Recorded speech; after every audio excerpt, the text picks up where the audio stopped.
Здравствуйте, дорогие друзья! Сегодня мы продолжаем знакомство со воспоминаниями генерал-майора Waffen-СС Курта Мейера. Не забывайте оценить видео, а также оставить свое мнение о данном материале. Ну а мы начинаем. Постепенно становилось нестерпимо холодно.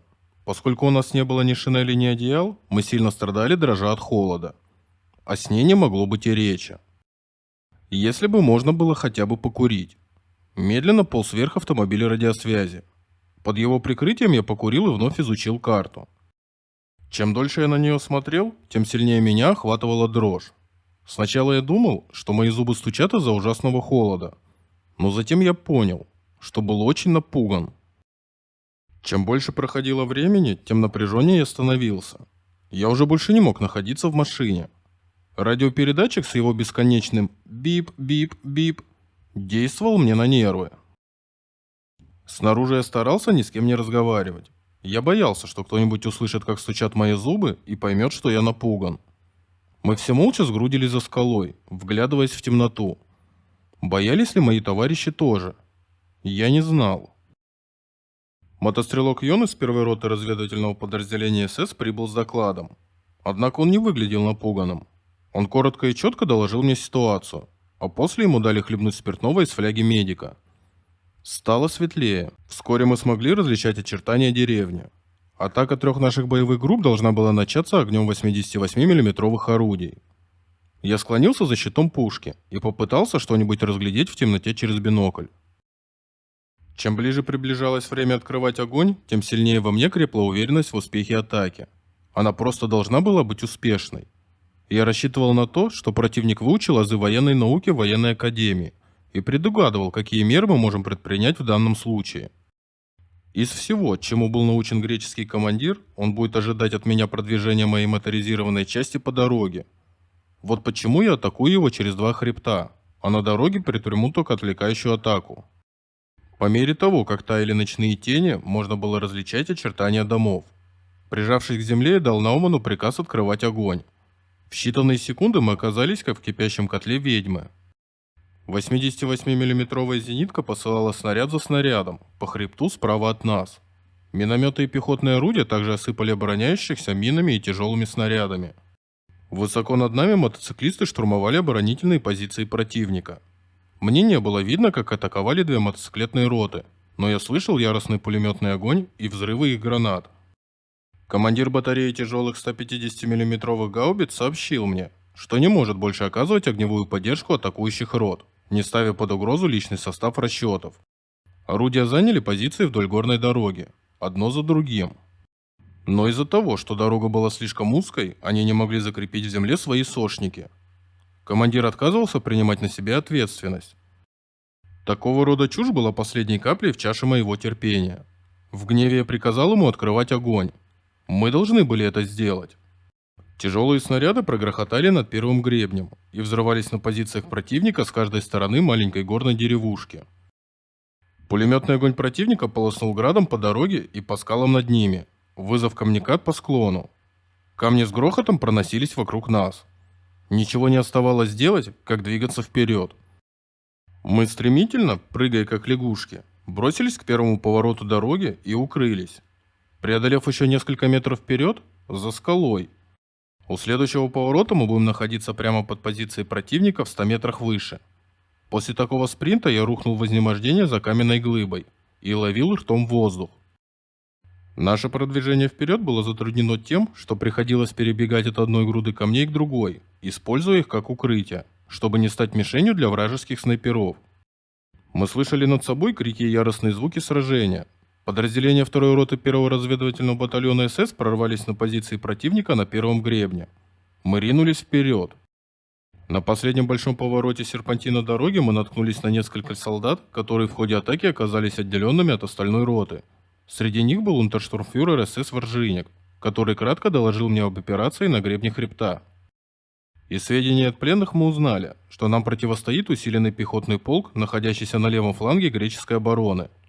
У него была задача удерживать перевал Клисура, обеспечивая отход с Албанского фронта 3-го греческого корпуса, который отводился, чтобы избежать окружения германскими моторизованными частями и продолжить сражение за Грецию во взаимодействии с британскими силами.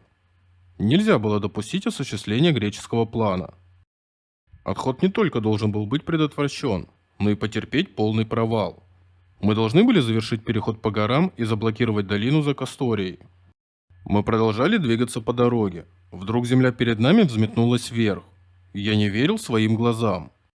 В том самом месте, где только что была дорога, образовалась огромная воронка. Дорога оборвалась в пропасть. Пот оставлял светлые полосы на наших лицах. Мы ужаснулись. Ведь в следующие несколько секунд мы тоже могли взлететь на воздух. Еще через 100 метров земля снова затряслась, и когда улеглась пыль, на дороге была еще одна гигантская воронка. Мы спрятались за скалами, не осмеливаясь пошевельнуться. Меня душила тошнота. Я крикнул Эмилю Воржиннику, что надо атаковать. Но добрый старый Эмиль посмотрел на меня так, будто сомневался в том, что я нормален. Пулеметный огонь резанул по скалам перед нами. Наше головное подразделение состояло всего из 10 человек. Черт подери! Мы, конечно, не могли тут оставаться, в то время как на дороге образуются воронки от взрывов.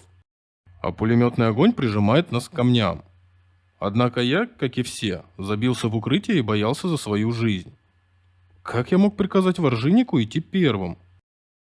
Продолжая переживать, я ощутил гладкую округлость яйцеобразной гранаты в своей руке. Я откликнул группу. Все ошеломленно посмотрели на меня. Когда я показал гранату, выдернул чеку, и она покатилась к последнему гренадеру. Я еще никогда не видел такого дружного рывка вперед. Как будто укушенные тарантулом, мы рванули через скалы и сиганули только что образованную воронку. Состояние ступора было сломлено. Граната сделала свое дело.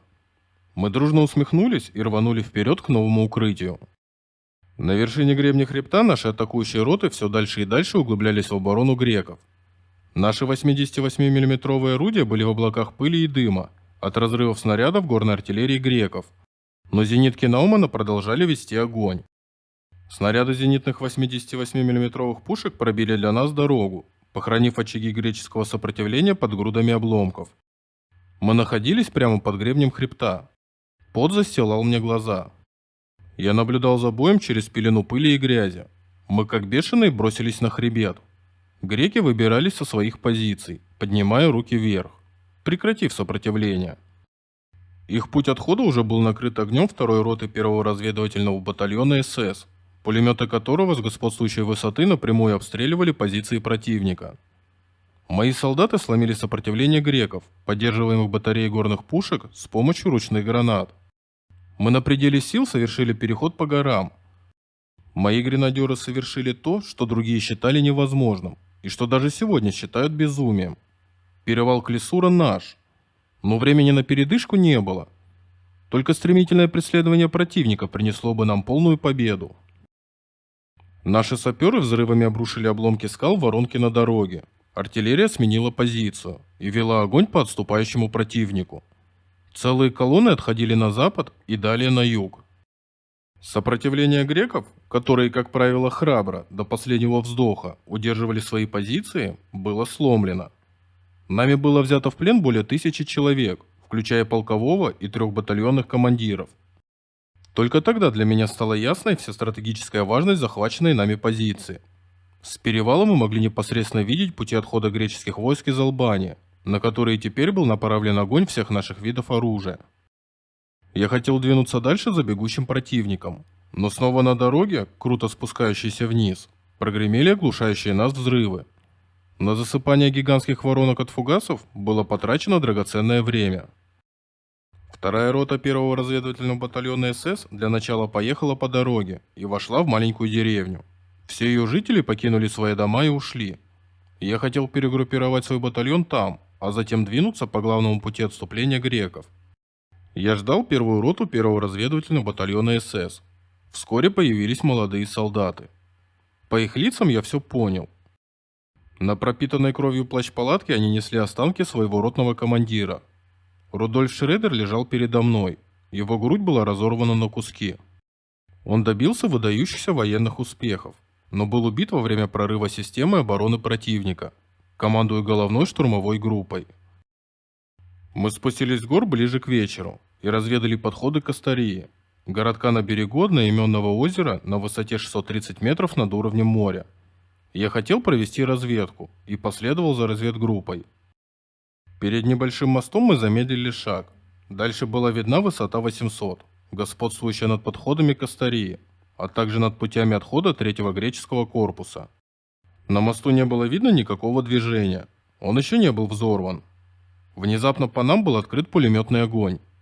Военный корреспондент Франц Рот, который шел с разведгруппой, неожиданно вскрикнул от боли. Пуля буквально раскроила ему череп. С окровавленной головой, но живого, корреспондента отправили назад, к коллегам. Вторая рота первого разведывательного батальона СС достигла моста с наступлением ночи, создав небольшой плацдарм. Рота провела разведку к северу от озера Кастария и встретила упорное сопротивление противника. Атака высоты 800 к юго-западу от Кастарии началась на рассвете.